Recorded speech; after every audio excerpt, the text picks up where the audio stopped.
Welcome everybody. It's always so great to see so many faces out there for the events, and particularly this event, which is the first SDN, or it's the end of the first SDN documentary photography reviews.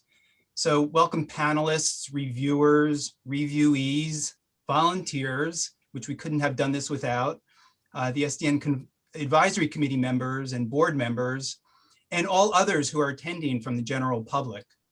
I'm Glenn Ruga, the founder and director and executive of SDN and the executive editor of Zeek magazine. This event is part of the day-long SDN reviews that we've been doing since 9 o'clock this morning, presented by the Social Documentary Network. And I'd also like to acknowledge one person in particular, Marissa Fiorucci, the SDN Reviews manager, who I cannot thank enough for making today possible, for putting in a lot of work for all the scheduling and all the organizing. So thank you, Marissa. Many of us have spent a very busy day in portfolio reviews, either showing work or reviewing and commenting on it. And I hope it has been a rewarding experience for everybody. It has for me. I've seen about 6 people in reviews and saw some terrific work, and it was a great opportunity for me. Not only is this the first time that SDN has conducted portfolio reviews, it is also the first time we've ever orchestrated 200 Zoom meetings across 30 different Zoom accounts involving nearly 100 people. And I'm very glad that that part of the day is over with. And right now, we're just all in one big Zoom meeting.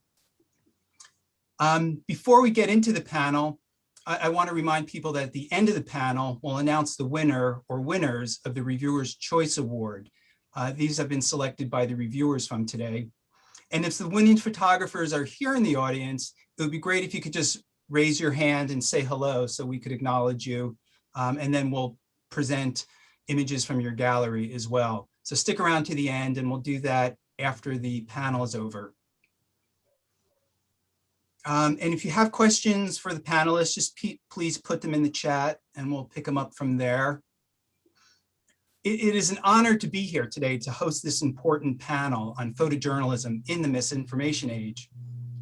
While misinformation is nothing new and has been employed throughout history, in the digital age, and particularly with the rise of social media, it has taken on new meaning, and nowhere has it been more evident than in what we saw during the 2020 presidential elections, culminating in the siege of the US Capitol by a mob who believe, counter to all reasonable facts, the big lie, that the election was stolen.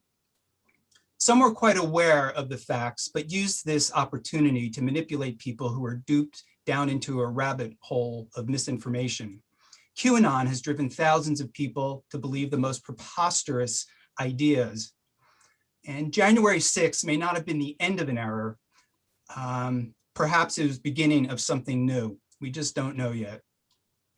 Trump spent 4 years using social media and the bully pulpit of the White House to misinform and manipulate his followers, calling the media the enemy of the people in order to hold on to power.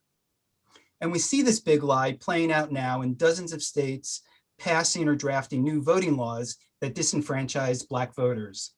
So who do we believe today? What is truth?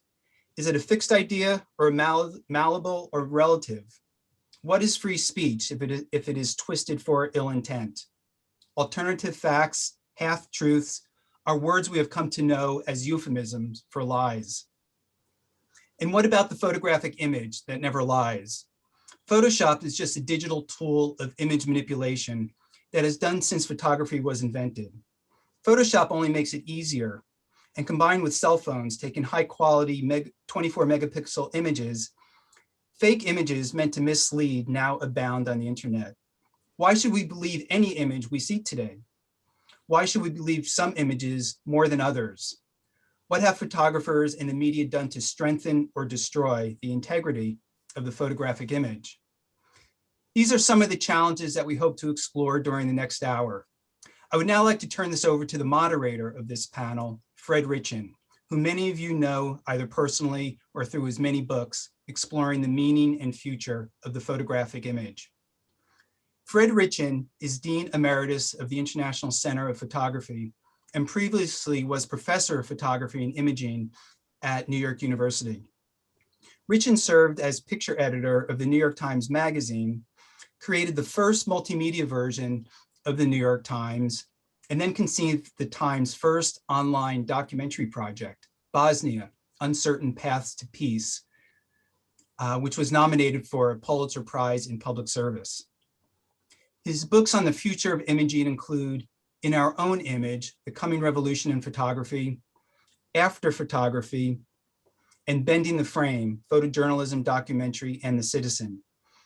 Recently, he has helped found the online visual journal photodemic.org, conceptualized the Four Corners Project to provide greater context to photographs, and he also launched the fifthcorner.org, a resource for those interested in exploring and implementing the current paradigm shift in visual media.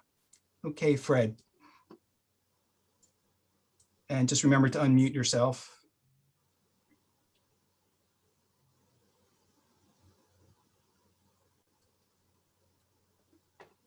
Thank you to Glenn and to everybody for being here. And I think what we have to do today to discuss is extraordinarily important. I'll be just saying a few words to introduce a few more ideas and then introduce the panelists who will each then make a presentation.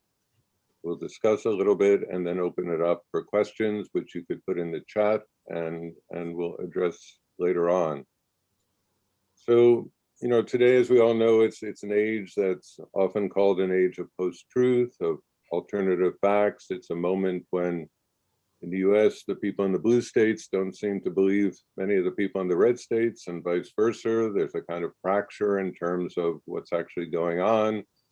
The photograph, which was such a valuable reference point through the 20th century, you may agree or disagree, for example, on how to conduct the Vietnam War, but the photographs themselves had extraordinary impact across the country and across the world.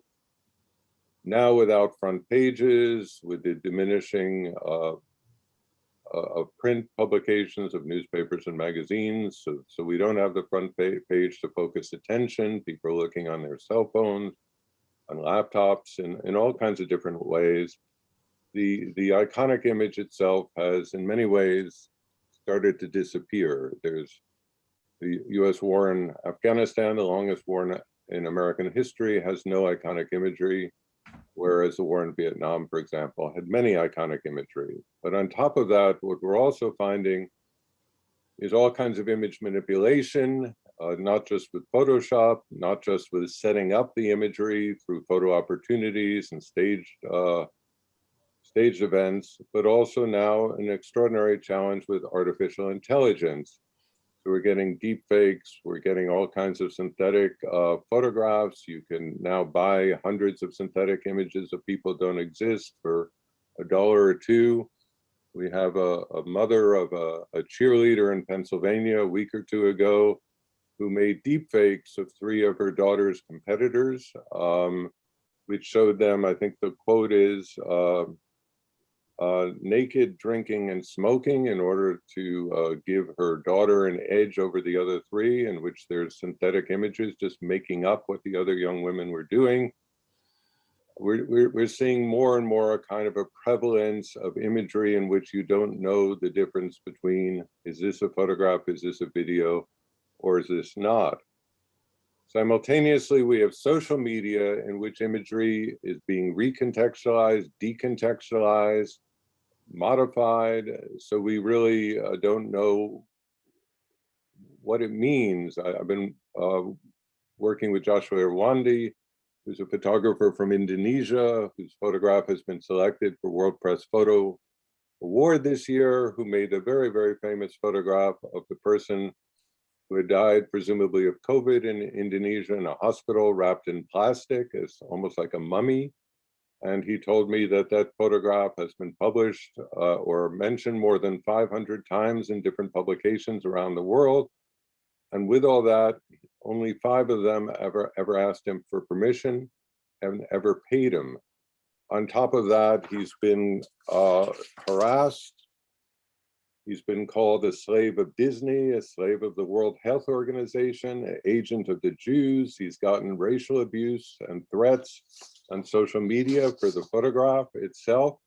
So even making an image and putting it out on social media when it's an authentic image can lead one to extraordinary vulnerabilities and attacks as an individual.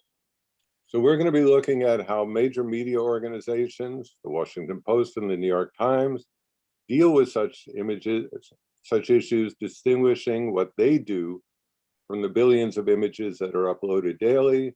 How do their standards and practices support integrity and credibility? And what are the wider risks to society from this contagion of misinformation that is affecting everything from controlling the spread of the COVID virus to the viability of democracy itself? So today we are honored to have three participants who will be discussing these issues. We have with us Dudley Brooks, who's currently the Deputy Director of Photography for the Washington Post and the photo editor for the Washington Post magazine. Brooks started working for the Washington Post in 1983. He left in 2005 to become the Assistant Managing Editor for Photography at the Baltimore Sun. In 2007, he became the photo director for Jet and Ebony and was the photographer for the first photo shoot with Barack Obama as a newly elected president of the United States. He's won multiple World Press Photo Awards. He's also the co-creator of Songs of My People, African Americans, a self-portrait, a historic photo documentary of the world of African Americans. We also have with us Natascha Chtena, the editor-in-chief of the Harvard Kennedy School Misinformation Review, and a postdoctoral fellow at the Shorenstein Center on Media, Politics, and Public Policy. She's a former journalist and magazine editor who researches in the areas of scholarly publishing, open education, and the economics of information. And then we have with us Beth Flynn, the Deputy Director of Photography at the New York Times, where she also works with the investigations team. A graduate of RIT, she formerly worked as an editor at JB Pictures and the Associated Press before going to the New York Times. Beth co-authored the recent book, Women of the 116th Congress, Portraits of People. So it's my pleasure to open the discussion and to ask Beth Flynn to make the first presentation.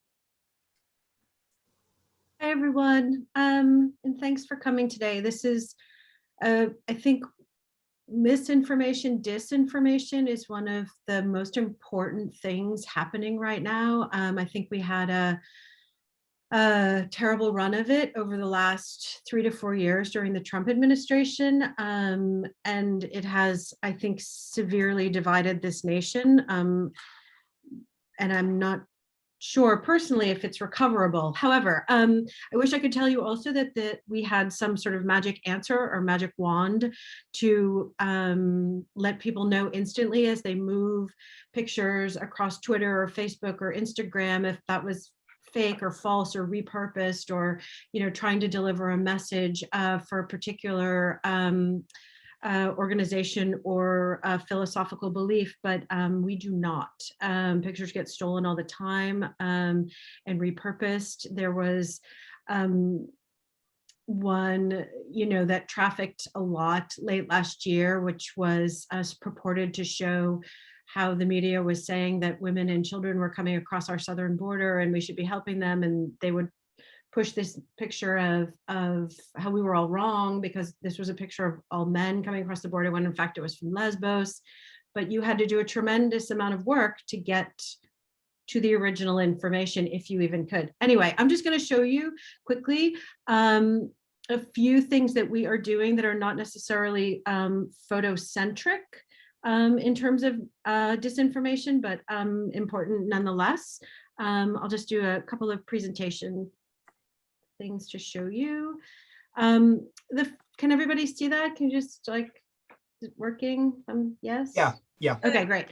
So we have a daily briefing called Daily Distortions, which tracks viral misinformation as it says. It was particularly active during the Trump administration as we were continually combating false and misleading informations about everything. As you can see, like anti-vaccine,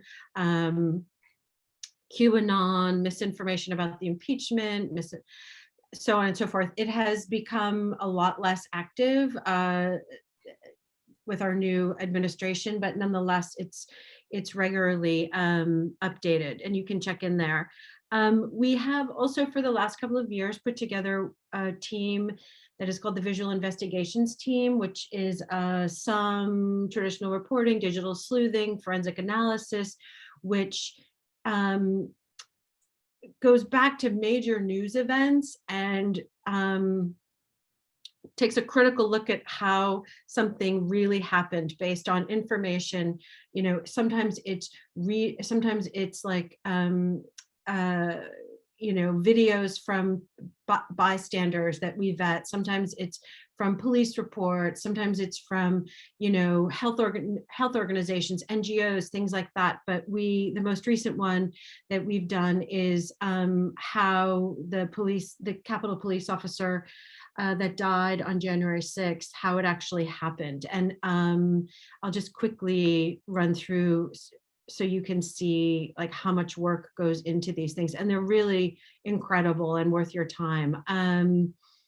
There's, you know, animated graphics and video from bystanders that are annotated, all sorts of things that can really help tell the story of the actual facts that happened.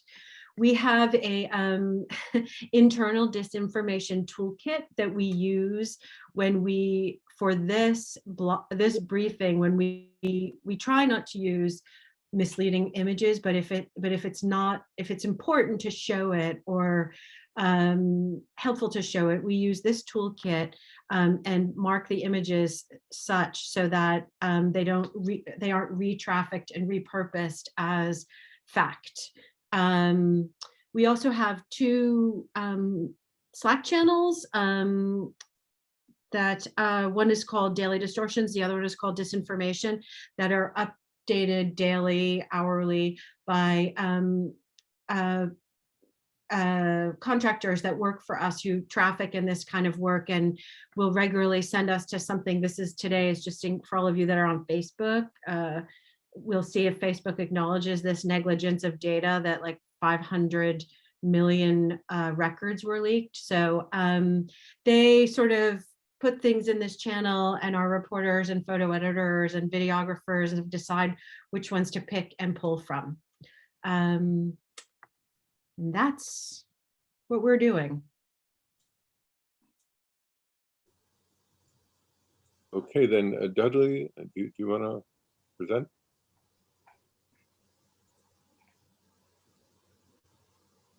I still forget to unmute even after all this time doing Zoom meetings. It's amazing.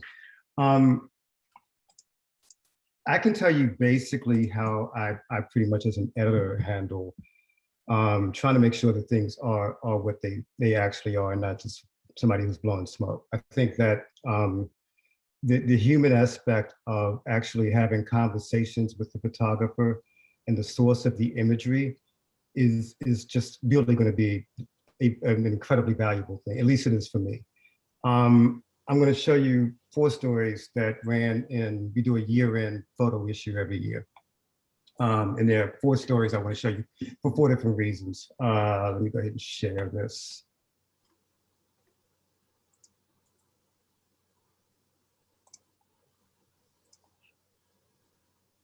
Okay, can you see that? We're good.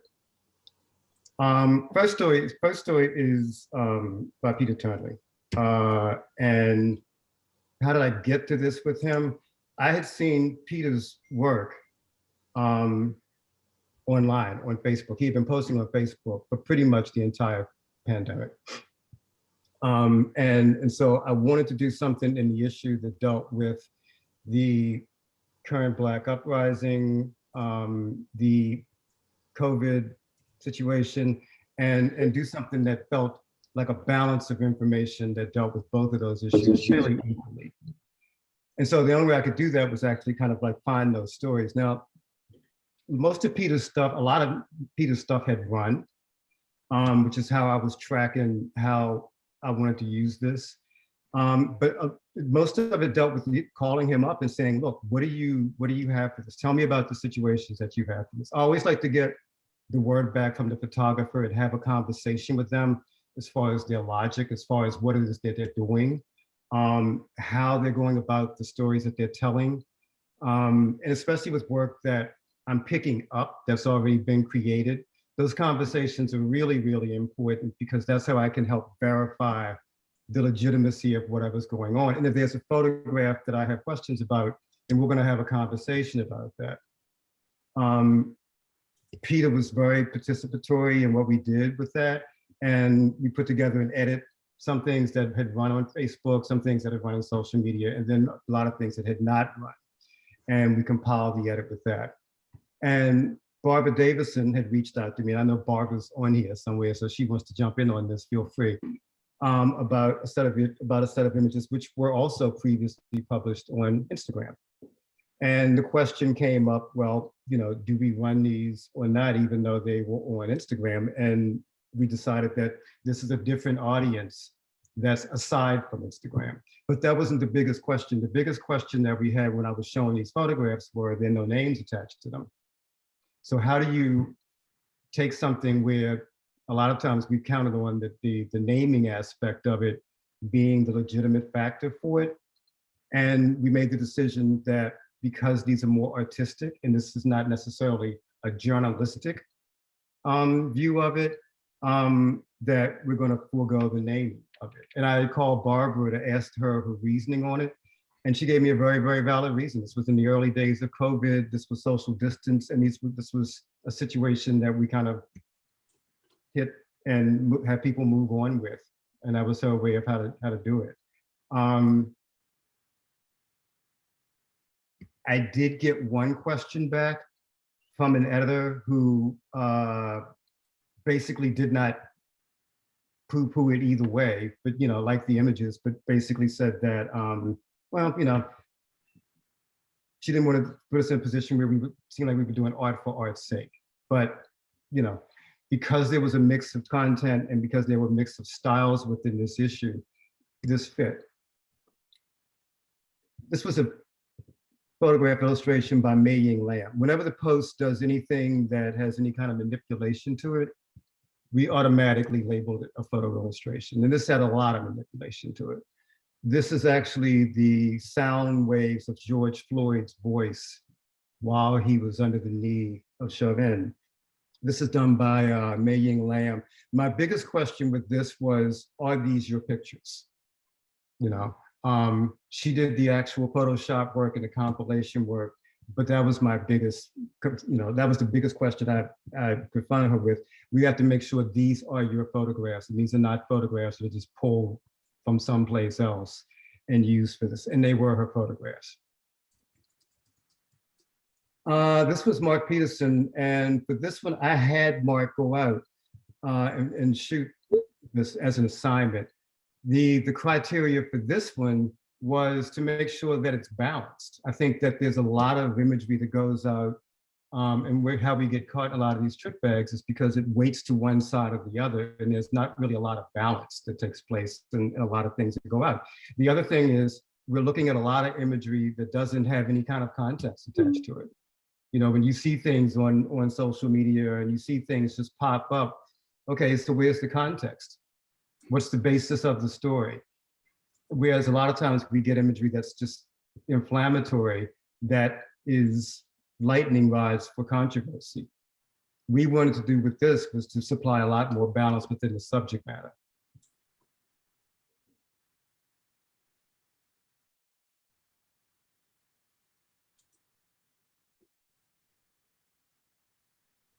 But again, it comes back to a conversation between the photographer and the editor.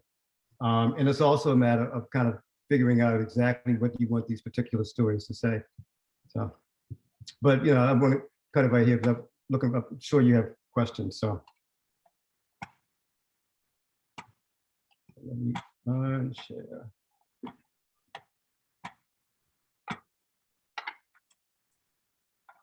Hang on.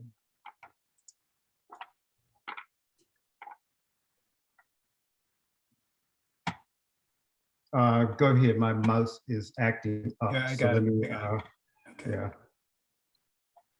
get back to this for a second. And Natascha?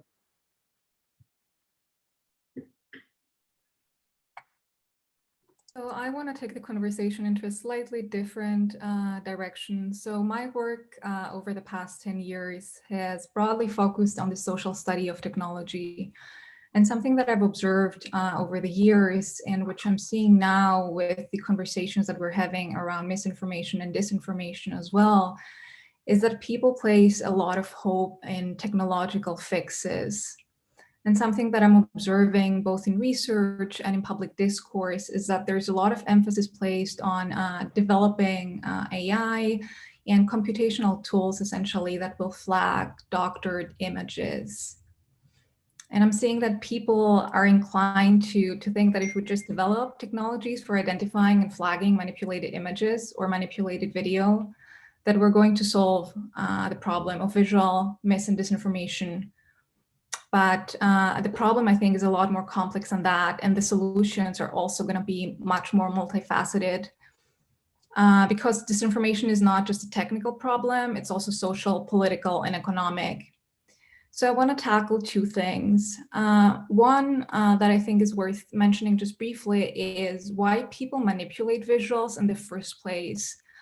And the reasons differ based on the person. You know, is it an artist? Is it a satirist? Is it a professional media worker? But more broadly, on a societal level, much of the motivation for creating and editing and sharing manipulated or inauthentic images, it's politically or economically motivated.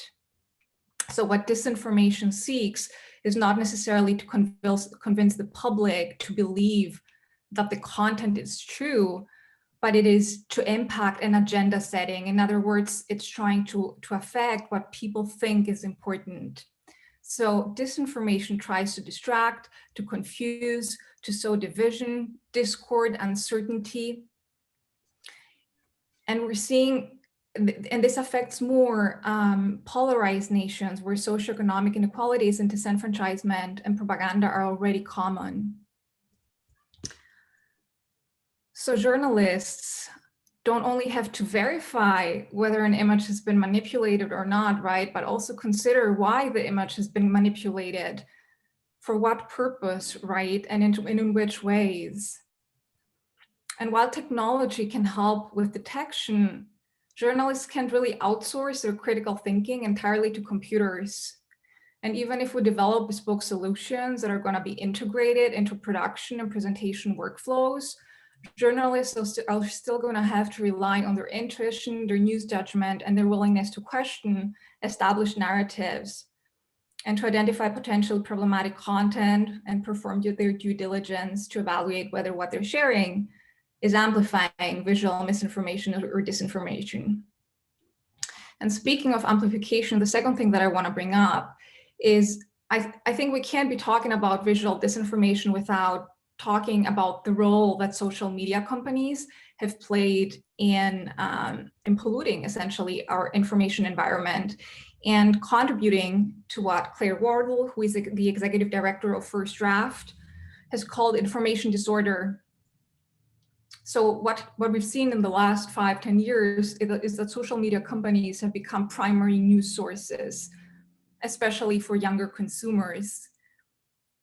But the news that is circulated through social media is often sensationalized, it's unimportant, it's altogether fake, because misleading content generates more eyeballs, which generates more profit, and which is what social media companies care about ultimately at the end of the day. So companies like Facebook and Twitter, et cetera, they're disproportionately benefiting from advertising revenue that is generated from misinformation and disinformation. And other speakers have alluded to this as well, but the visual disinformation, right? It's like where we're really seeing a lot of it. It's not like on the New York Times website. It is really within social media channels. So I think we need to really hold these companies accountable, more accountable, and I think we also need to educate, especially younger users. You know, I teach at the university level. I teach classes on media, on information, and I'm seeing, you know, young people really don't understand how the difference, like we've reached a point where users don't understand the difference between the news that they get on social media and the New York Times, right, or the Guardian. And I do think that there is a space there to inform younger generations, both at the university level, but also earlier, right? It's like integrate news literacy, and not just as an intervention, right? Oh, we're gonna do like a 1 week or like a one-off event or like a 2-week seminar. I think curricula have to be revamped completely in order to educate youth about the value of journalism as an institution, and also to alert them, right, to how it is different to engage with information on a social media platform compared to the site of a news organization. And I also I'm gonna wrap up with a perhaps not so positive note, but something that Beth suggested as well, right?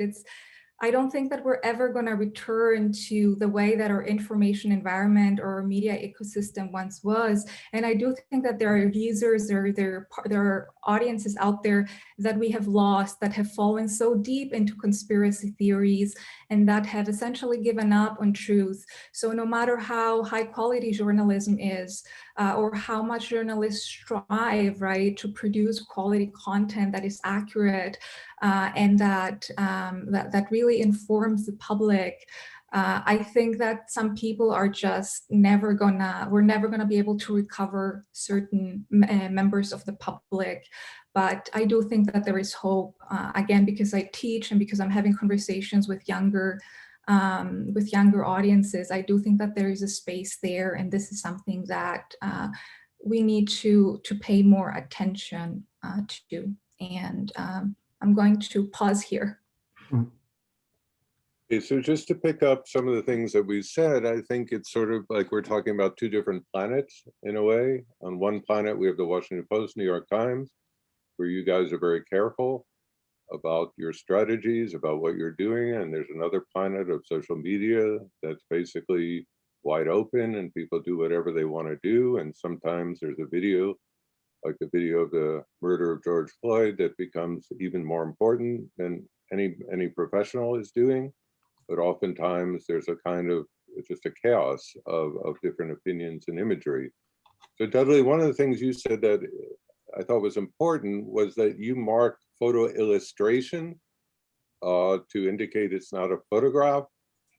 Is the code of ethics or these strategies that you guys know about, are they easily available in the Times and the Post to readers?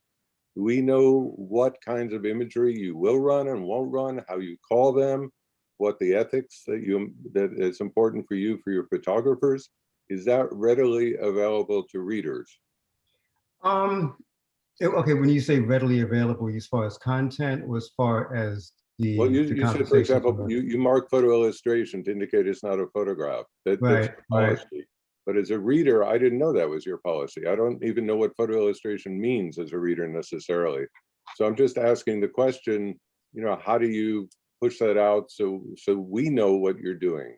Yeah, I mean, in addition to photo illustration, we just had a thing come up where it was in our style department, our editor was doing another photo illustration. And we went a little further to say that photo illustration by a photographer named, this image has been digitally manipulated. So that's another layer.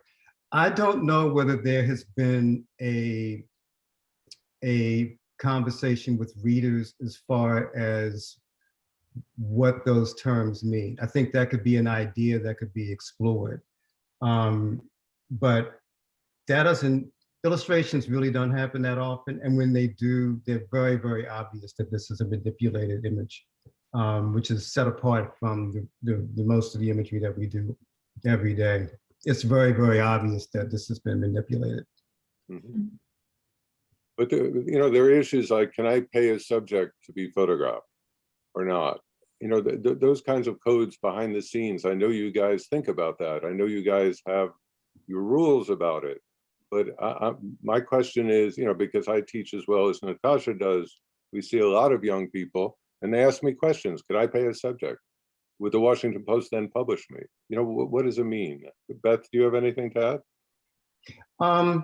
We wouldn't pay for it. I mean, we wouldn't do anything the way the subject was paid. That puts you into a whole other trick bag. And I just ran into a situation like that recently. We're doing a story and the subject is a photographer. And the question came up, all right, so if the subject's the photographer, do we pay this photographer a day rate? Or not a day rate, it was a usage rate. And decided not to. I mean, that's you know, that puts you down a slippery slope. The biggest thing that I had to learn when I really had to learn, but just had to implement when I got to magazine, where I was at a feature magazine, and they're a whole different way of how you create imagery. You're constantly doing things that are retouched. You're constantly doing things that are either manipulated in some sort of way or change colors. I mean, it's just a different type of photography altogether. And the biggest thing is you have to maintain where the line is. You have to understand and know where your ethics are, that this is one thing, this is one style of photography, this is a technique of how you get to an image. It's more about creating an image as opposed to capturing a moment. But you also have to be very firm, and you have to have firm understanding on what photojournalism and truth in imagery actually stands for and what it is. And if you're not clear on where that line is on either side, you can easily fall into a very, very slippery slope. And I think that's what we're seeing right now. Younger photographers who are primarily getting into photography through social media really haven't had, one, the education, two, they haven't had the conversations to really be able to distinguish what style of photography you're actually getting into. And I think that's where the question of where does the public know, because you're not only are they just kind of rolling free, they're supplying no context, and we're not asking for any kind of context as far as what this image actually means. And I think that's going to be a huge conversation that we have to have going forward. And I don't want to say I believe that the genie is out of the bottle for good, but the genie is out of the bottle and running free right now. And how we actually rectify that is going to be problematic, actually. I think that what established organizations can do, and how established organizations can actually not just combat it, but to secure their place as far as this is where you can find truth, is to elevate the work. Elevate the type of work that we do photographically, or any type of writing or whatever else, but keep a bar that's higher than what we're currently seeing on social media. And if you do that consistently, which organizations that have been around for a while and the ones that are really committed to truth and journalism can do, you're going to see a difference of what you see on different media sites as opposed to what you see in certain publications, established publications. Beth, do you want to add anything? I mean, I think your point is a really good one, Fred. It's like, you know, we all know that the lingo, right? And maybe we're fooling ourselves a little bit by just like putting the word photo illustration under something, makes it crystal clear to the people who are, you know, both like dedicated readers, but also casual readers, as that picture zips across, you know, Twitter and Instagram and all you know, TikTok and all sorts of other social platforms where it gets picked up. And one of the things we worry about a lot is when those images travel out of context, right? Like it has been stripped of its original headline or its original, you know, whatever. And now it's traveling out there in the universe with like the New York Times attached to it with no context. So we're pretty careful about what we choose as promo images for all social media. But I think that I think you make a really interesting point. You know, we are pretty careful that when we make an illustration, it's really an illustration, you know what I mean? It's very, very clear. It's not a minor tweaking of like toning or something like that. It's really like, you know, something so graphically dramatic that it's clear that it's a, you know, a couple of different mediums, and then label it photo illustration, but it's a good point. Mm-hmm. And okay, and then keep going though. I know the Times had it at some point, this idea we had mentioned earlier, using blockchain or using some other technical way, or a kind of a labeling system or metadata or something, you know, going back to Dudley's point of context. You know, are there any strategies that you guys have been considering so that the context travels with the image and doesn't so easily get stripped away from it?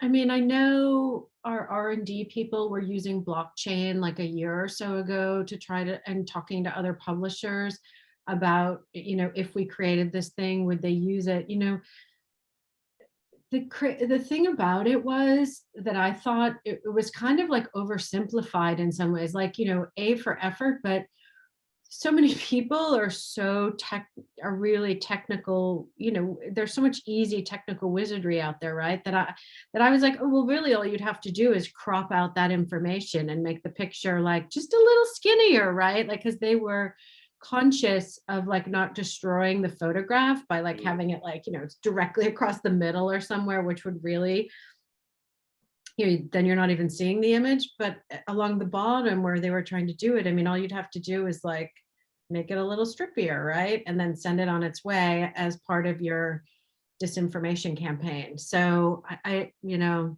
I don't know where that ended with R&D. Mm-hmm. Yeah, the thing is, it's so much of it. And it's just so many places it can be, that a lot of times you wouldn't necessarily find out for weeks or months. So, you know, but it's just so many things, so many places that it can be, that images can be, and where they end up. Mm-hmm. So going back, Natascha, with all your teaching and teaching media literacy and teaching all that, is how do you clarify what is a journalistic image like you're talking about versus just an image? You know, how do you clarify the difference in terms of something, the integrity, the credibility, the context, all the things necessary for a journalistic image versus something that's not? You know, where are the dividing boundaries for you? I don't teach specifically about visuals, so I teach about, you know, the media ecosystems and information ecosystems more broadly.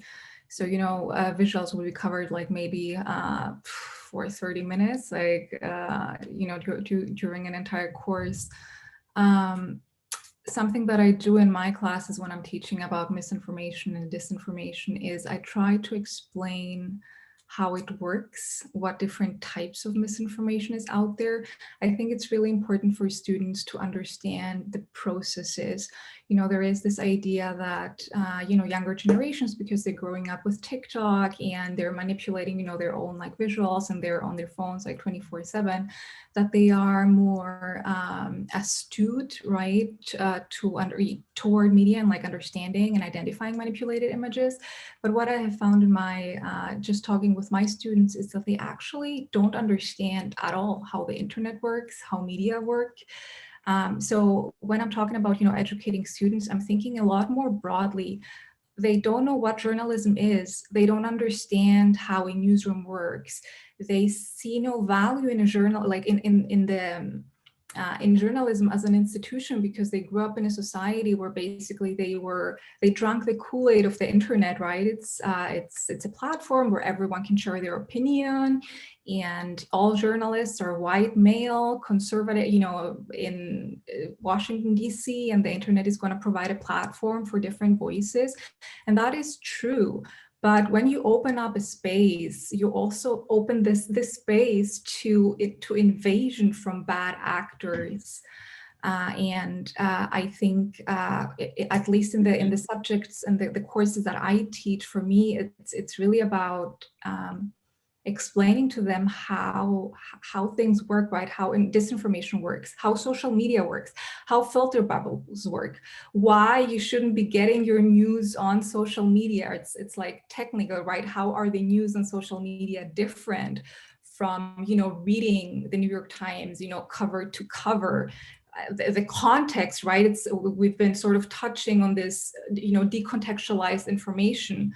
And maybe I'm too much of a traditionalist, but I really believe in reading, an article in context, right? It's not just picking and choosing what you want and what you like. So these are the kinds of issues that I try to bring to my students. But just to follow up what you said earlier, the profit motive is you make more profit from disinformation than you do from information. And the Washington Post, New York Times makes more profit from information rather than disinformation.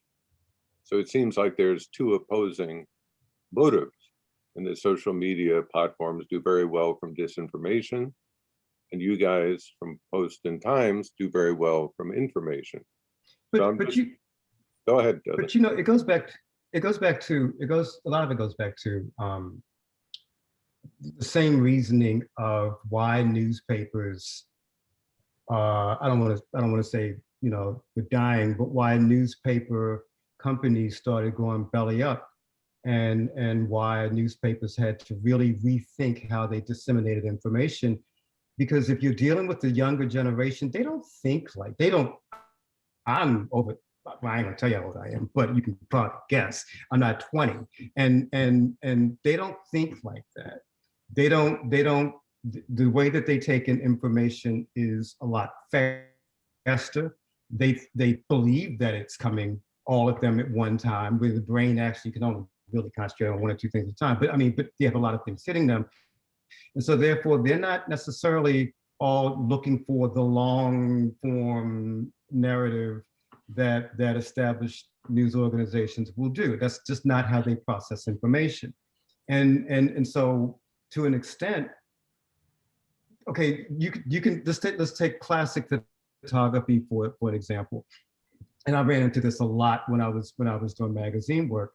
And that is that I can go pay $30,000 for a photo shoot or whatever I paid for a photo shoot back then, and get all the bells and whistles, the photo team, all the retouching, everything else.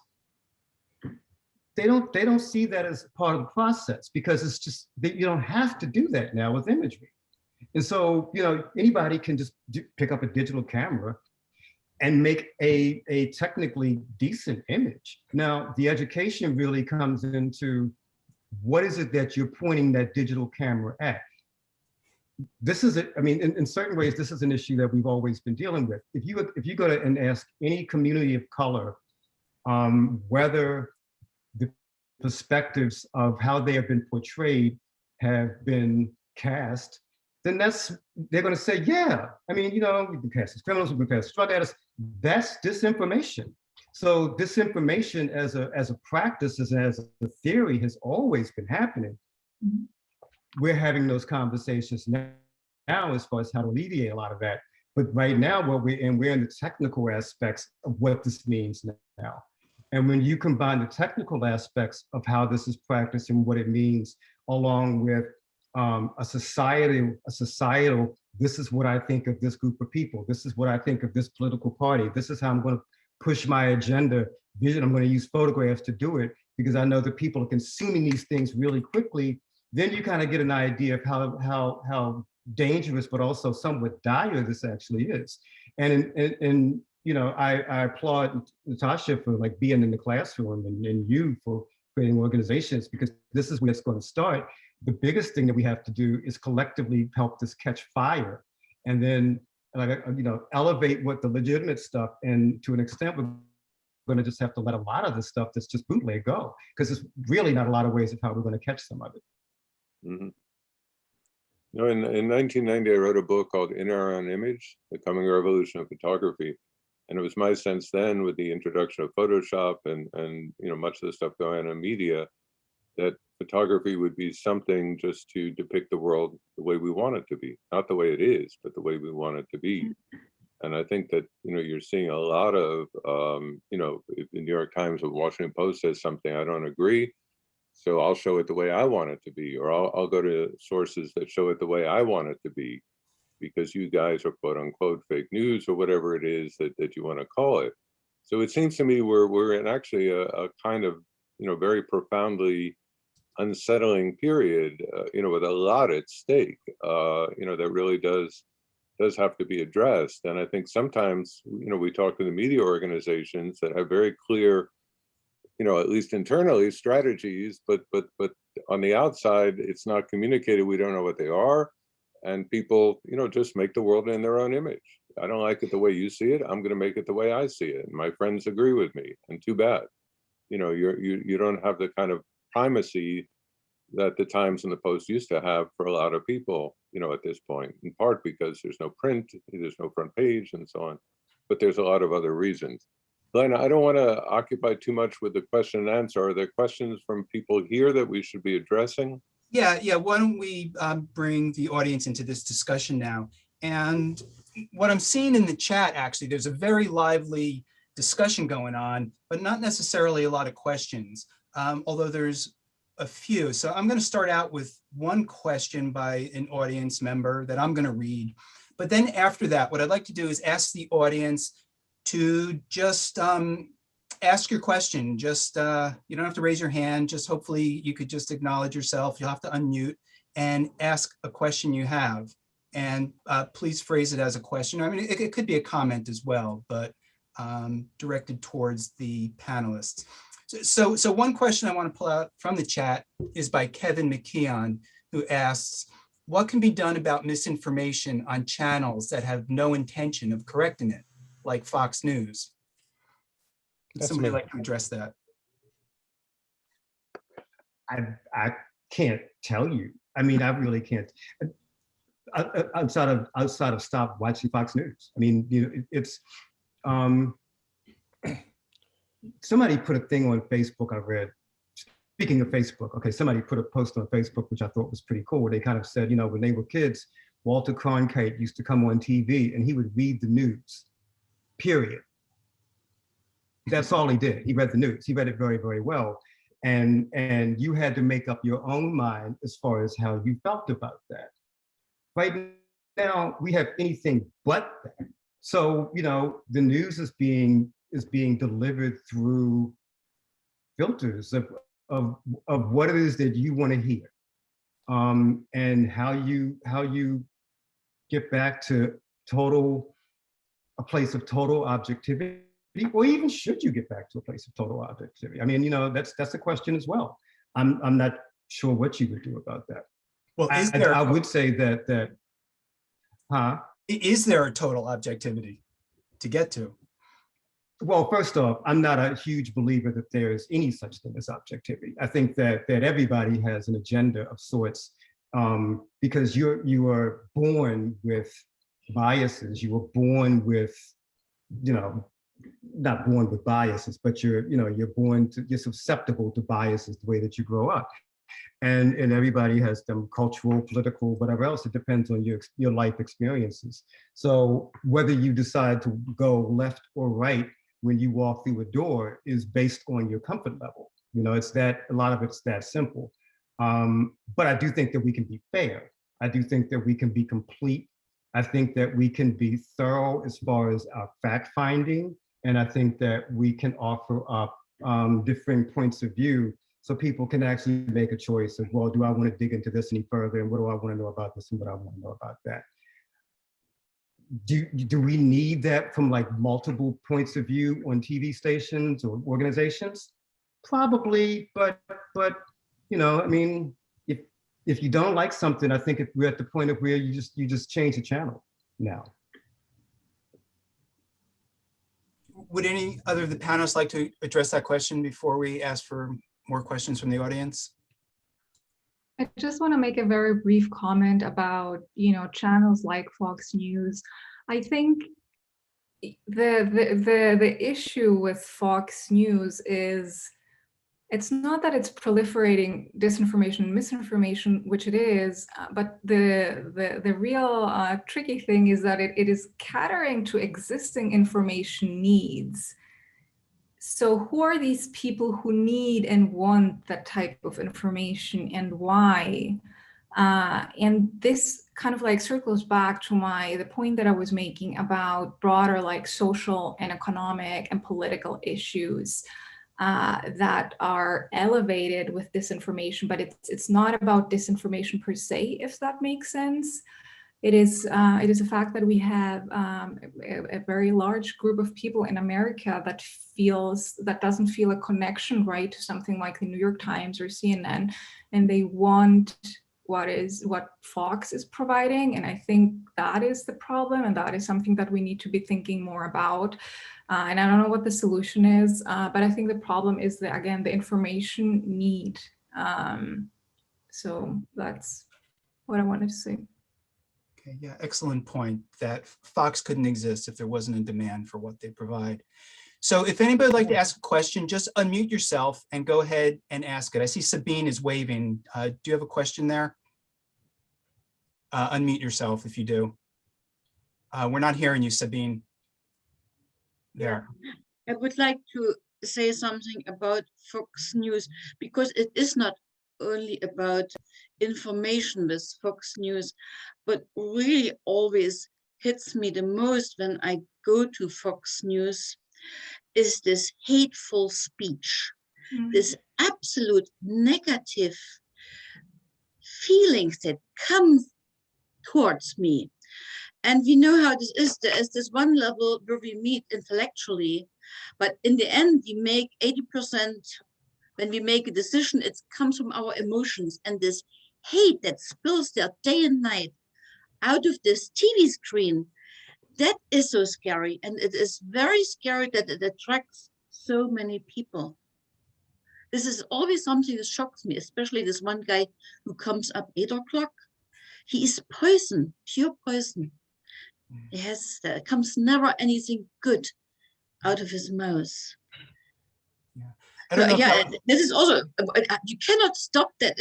If it's you feel it also in certain publication, it was always there, but now it's such an outspill, and the question is, how can we stop that?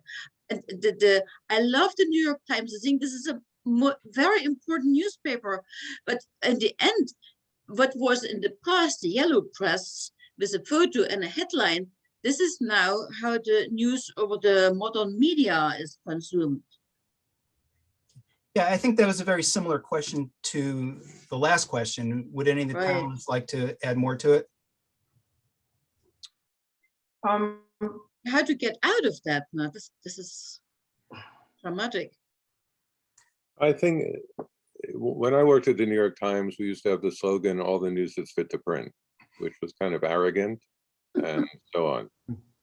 But we kind of determined what was important. And I think a lot of what we're seeing in media is working off a kind of consumer entitlement model, where there's going to be people who fulfill your view of the world, whatever it would be, and push it further. And if you want to believe in Martians pushing shopping carts and stealing food, there'll be a channel for you, or whatever it would be that you make up, there'll be that for you, because somehow consumer entitlement is more important than democracy. Somehow the idea of selling the product is more important than informing people. And I think that, to me, is the major modus operandi at this point, that we will produce what you will consume. It's not all the news that's fit to print. It's not, we're going to go out on a limb and this is more important than that. Knowing when I worked at the Times, there are lots of communities that were left out, that were marginalized, that were not taken seriously, and we had our own particular way of looking at the world, some of it which was, really pretty awful for certain groups of people. But we were saying we were making those decisions. And now more and more, you're seeing things like, you want the world this way, we'll provide it to you that way. And so we've lost really a sense of citizenship in that sense. That to me, media was about citizenship, not about consumerism. And I think that difference is enormous. And I think Fox, you know, and the Times and Post and all of us are involved in a media ecosystem which has so much to do right now with consumerism in so many different ways. And you know, to me, it has to be identified, dealt with, and viewed as something different than providing information, you know, than doing it. You know, it's like you're on the highway and you say, which way do I go to get to Akron? And they don't say, oh, you're a Republican, you go right, and you're a Democrat, you go left. They tell you how to get to Akron. You know, that's what information is, you know, much more of that. It's not catering to your preference in that sense. And that's the Walter Cronkite thing, you know, that he wasn't catering to you. You know, he gave it to you the way he thought it, and you may disagree, and often we did, but that was his sense of it. So I think that's what Natascha is talking about, also in terms of young people who are growing up in this kind of consumer capitalism ecosystem, in which you get what you want. And if it's a long article, you don't read it because you don't want to read long articles. And if there's a lot of context, you don't read it because you don't want to read it. That's your consumer right. That's different than being a citizen. You know, so to me, that's where we diverge in enormous ways. Okay, thank you, Fred. So I'd like to call on David Renfield, who actually raised his hand through the raise your hand function, which I wasn't pointing out, but that's another way you can reach us. So David, why don't you unmute yourself and go ahead and ask a question. Well, in relation to what Fred just said, I'm interested in your comments about this, but this is not a recent problem. This goes back to when the news stations demanded ratings. It all changed when ratings happened. And why did the news stations allow their shows to be rated? There should be no rating. So that's a question for you. And that could be stopped. Having market share should not be part of reporting the news. I really don't know about the rating system and that. I just don't know about how that would work. I do agree with you that this is not new. And I go back to, again, I've got to go back to my reference. I mean, if I go back to the Black community or any community in color, if I'm going to specifically use the Black community for this example, is that there were never stories that were told about Black people. There were never stories that were told about the contextualized lives of Black folks or people of color. There were never stories that were told or even solicited from journalists of color in major organizations. So when I talk about lack of objectivity, or the fact that you know there is no such thing as pure objectivity, I think that it's a very, very lofty. I think it's a very, very worthy goal. But that's what I'm talking about. It depends on, everybody has a point of view, and it depends on who's telling the story. You know, what agenda do you serve by telling a particular story this way or that way? So I mean, you know, this has always been going on. But I come back to the danger of it now is that it's just so instantly accessible to get bad information that can just do intense amounts of damage to a democracy in total. And when we see the amount of people that we saw on January 6th storming the Capitol, there's our evidence right there that this is just kind of like crazy now. And I welcome any solutions that anybody may have as far as how we can address this effectively to where it's managed of sort. I mean, we're, you know, because otherwise we're headed down a very, very, very slippery slope that we're not going to get out of. You know? I do see bright spots. I see that there's a lot of conversation that takes place over specific issues. I think that 2020 has been, and despite the fact that, you know, I couldn't come out of the house all year, that there were some really interesting conversations that these conditions prompted that we're having now. And I see that as being a starting point, but I think collectively we need to really kind of figure out how to manage this of sorts. All right. So moving forward with questions, why don't people use the raise your hand function in the reactions button at the top of your screen? That seems to be a little bit easier way to manage this. And we now have a question by Stanton Sharp. Hey, how's it going, guys? Yeah, so my question is, we talked a little bit about how the young generation is receiving all their information on social media, which is mostly based on sentiment and feeling and sensationalization.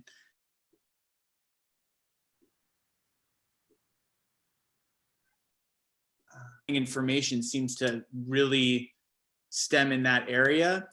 And I'm just wondering, how do you as an institution lean into the change of people consuming information while maintaining your integrity? Because it seems like it's this really hard tightrope to walk where you need to get eyes, but if you can only get the eyes of educated, or maybe not educated, but people who will read that long article or who will spend 30 minutes researching into a subject, how do you get the eyes of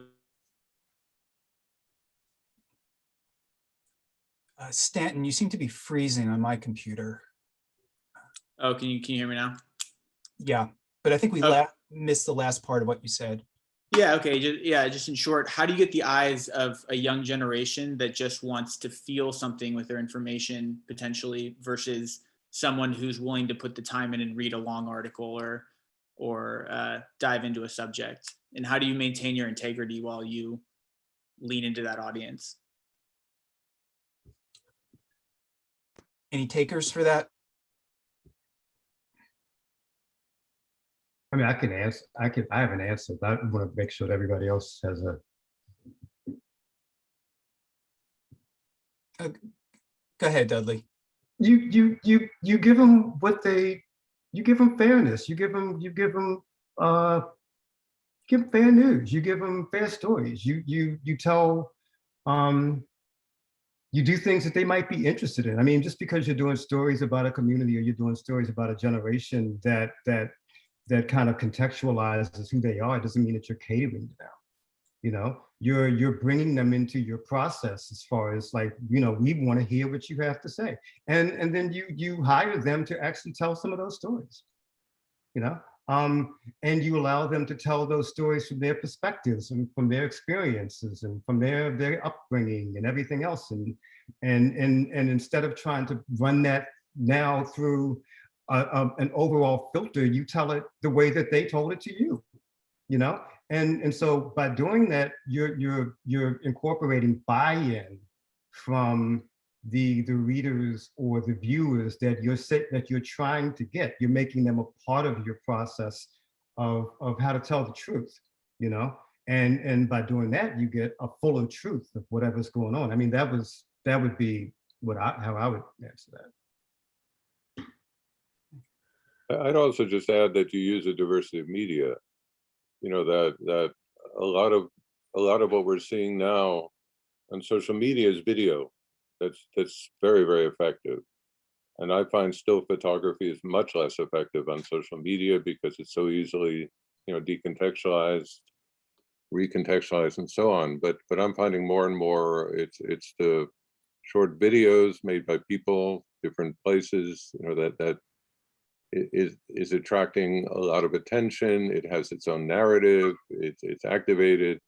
It's different. And I think if you're in a generation growing up without print, basically, you know, the static image, it's on the screen.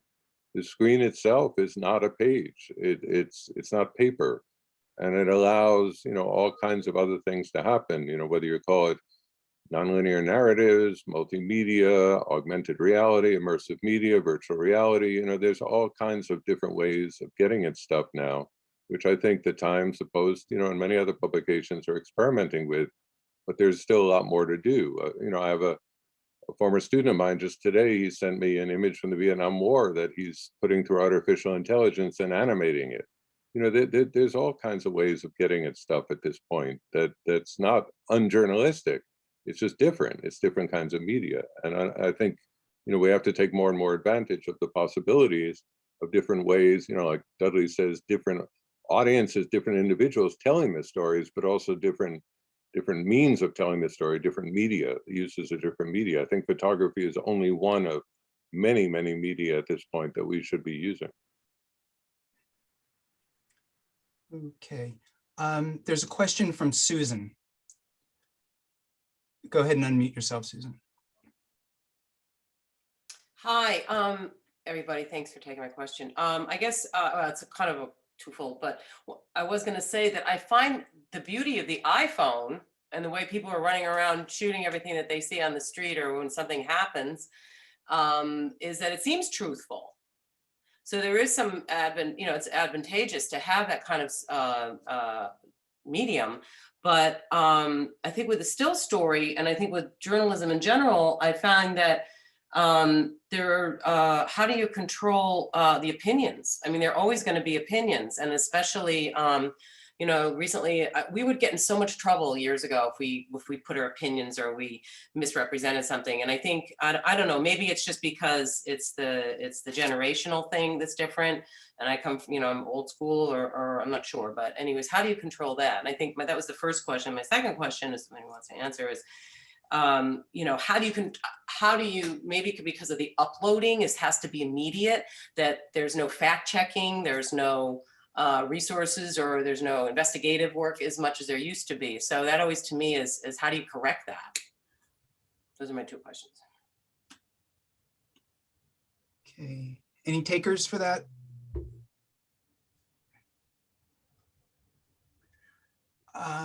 Beth, let me ask you, what does the Times do for fact checking for just a general news article? Oh my God, we fact check everything. I mean, you know, we spent a fortune and when debates happened, running right alongside the live stream from the debate was like constant fact checking. We have, I mean, nothing leaves without being fact checked. If it does, it's accidental. But everything goes through at least 2 reads in terms of articles. I mean, yeah, there's but you know, all that stuff takes resources, right? And the news industry doesn't have that. I mean, New York Times and the Washington Post and, you know, other big media organizations can afford to do that, but there's, you know, tons that cannot, that are you know, barely hanging on. Yeah, and I think, like, you know, I think it's interesting. So when we go back to like the Fox News thing for just a quick second, you know, part of, I think, the disinformation problem is just the utter collapse of the local news industry, right? I mean, there's not much left on that front. And I think that so if you're in a small town or a medium-sized town that no longer has a local news source, like where do you get your news? Where do you get, you know, the local guy who runs the blog who's got an opinion, right? It's and that I don't know how you correct. We can tell it, in Washington Post can tell it on a national level, but I think a lot of it starts on the lower levels where there's just nothing left. Mm-hmm. Yeah, if you were dying of thirst and someone gave you inked water, you will drink it if there's no clean water available. And, you know, to your point, like these small towns, where do folks get their information from? And yeah. All right, we have time for one more question, and there's actually just one more person with their hand raised. So Annette, would you like to unmute yourself and ask your question? Yes, well, I'm curious. We used to have the Federal Communications Commission, and news agencies were held accountable, right? What happened to that? I mean, I understand, and I think what Stanton said is very relative. I mean, The younger generation wants videos, they want it now, but that's just a presentation.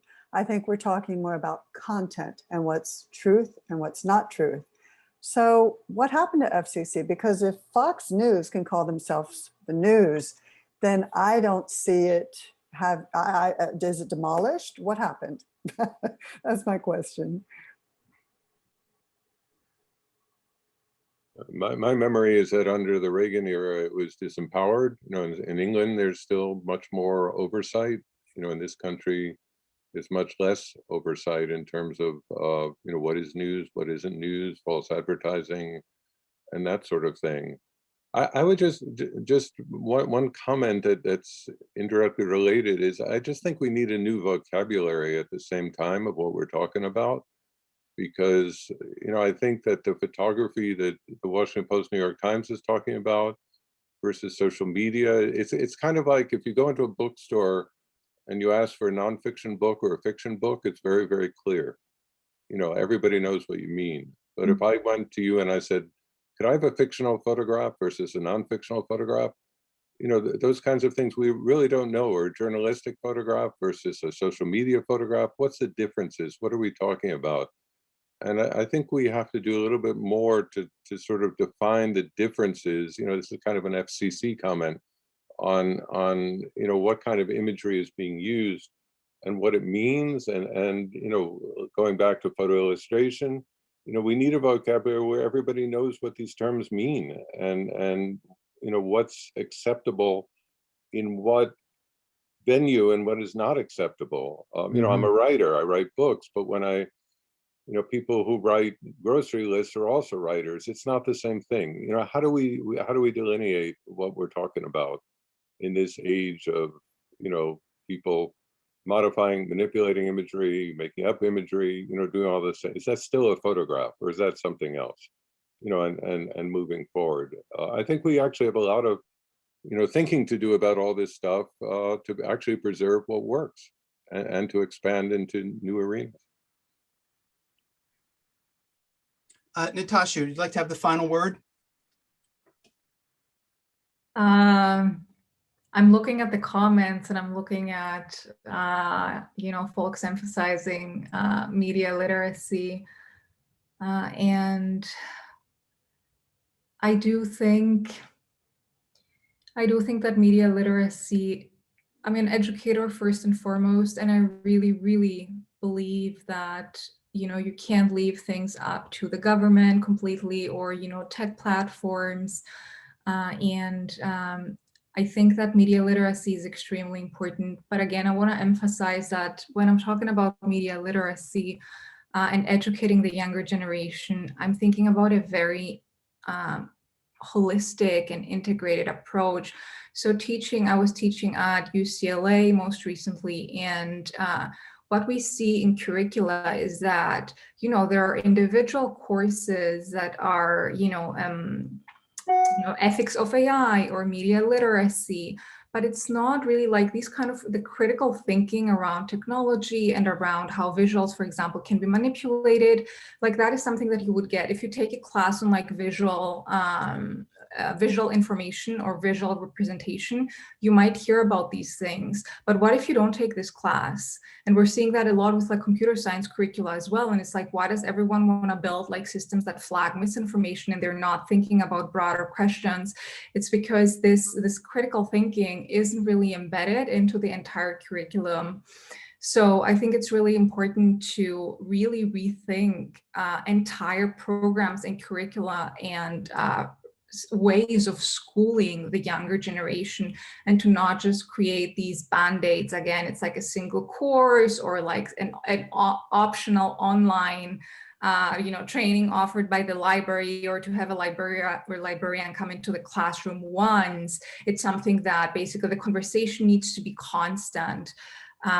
Because otherwise I do not believe that it is going to be effective. And actually a lot of research is finding that media literacy interventions, right? It's always easier to design an intervention than to actually, you know, revamp an entire curriculum. But what we're seeing with research is that interventions are not really effective. Of course, more research can be done and it might be over, you know, current findings might be refuted, but what we're seeing right now is that it's not really working very well. So we need to rethink, just to wrap up, how we do media literacy, and also what does media literacy mean in 2021 versus what it meant in the 80s. That's also just because I've studied media literacy for a very long time.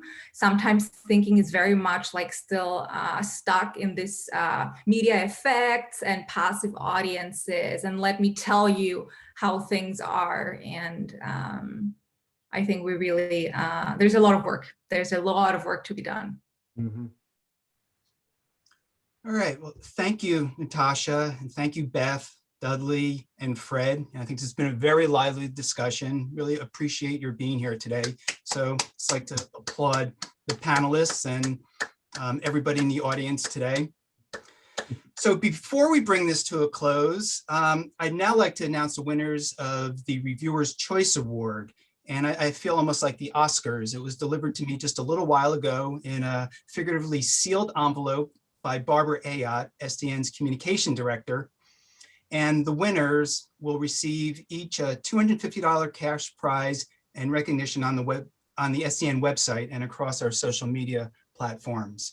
So I'm going to announce the winners, and after I announce their names, I'll then read a little bit about their project and show their project. And if the two winners can then just say hi, that should bring you to the top of the screen, and just wave and say hello. So the winners are Stella Kalinina for Where They Wait for Me.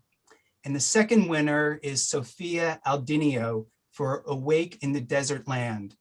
So is Stella and Sophia here? And if you are, if you could just unmute yourself and say hi. And I mean, we don't even know if you're here. Hopefully you are here. And hi, thank you Hi. so much. Thank you.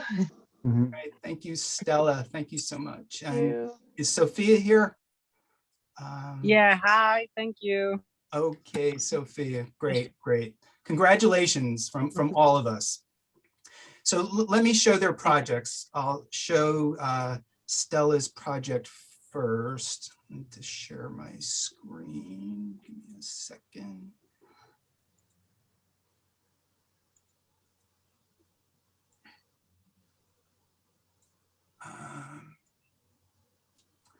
So Where They Wait for Me is a poetic meditation on the memories of growing up in the Soviet Union in the 80s and early 90s. The project is about loss experienced in migration and my ability to go back to a place and time. Having moved to the United States at the age of 13, I'm overcome with bittersweet nostalgia during my visits to my extended family. The house in Ukraine where my grandma now lives is where I spent a few summers growing up. It is the closest thing to a childhood home that I have left. And I'll scroll through some of her images here. And you're welcome to look at both of these exhibits on your own on the SDN website, just by searching for their names.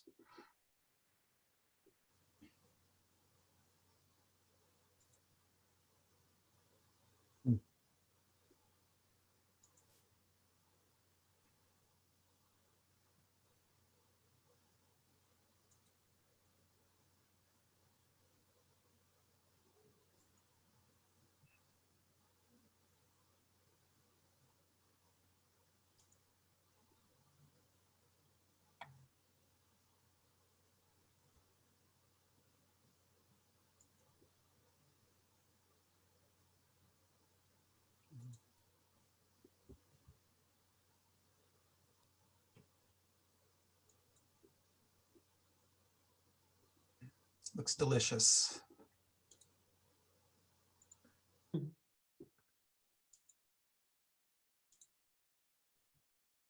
All right, so we'll leave that at there. There's more images that you can view on the SDN website.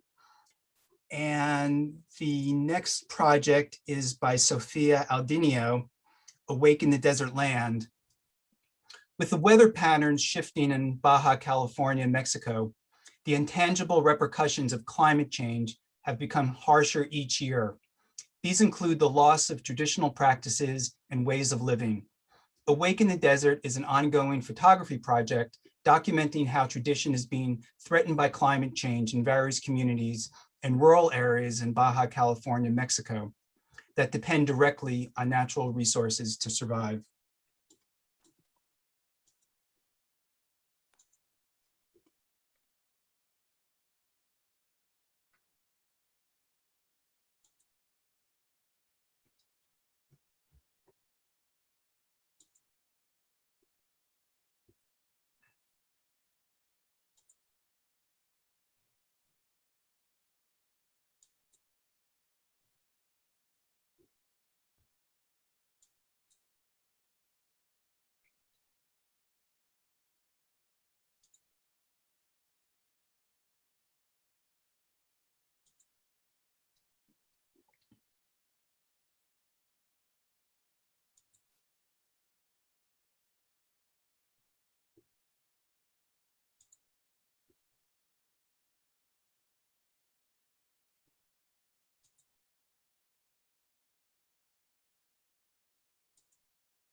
Okay, well, congratulations to both of you. And I want to thank the reviewers for looking through these galleries and making these choices. And one final note before we end, the spring issue of Zeek magazine is now hot off the press and features photographers from Bangladesh. It's really an extraordinary magazine of work from Bangladeshi photographers who have just done extraordinary work over the last 50 years. You'll see in this magazine, although it's all recent work in the magazine, but they've really, really stand out internationally for doing extraordinary documentary work. You can subscribe to Zeek at zeekmagazine.com, and we're planning on having a Documentary Matters program, which will be very similar to this, with photographers from Bangladesh in the coming weeks. So follow us on social media to learn when we're going to have this. So thank you, everybody, for being part of today's reviews and being part of this panel. And have a great rest of the weekend, everybody. You can unmute yourself and clap if you want. Thank you so much. Thank you. Yay. Thank you. Thank you, everyone. Bye, everyone. Thank you, Bye. everyone. Thank you. Thank you. Thank you. Good effort. Thank you. We're super. Bye. Bye. Bye. Thank you.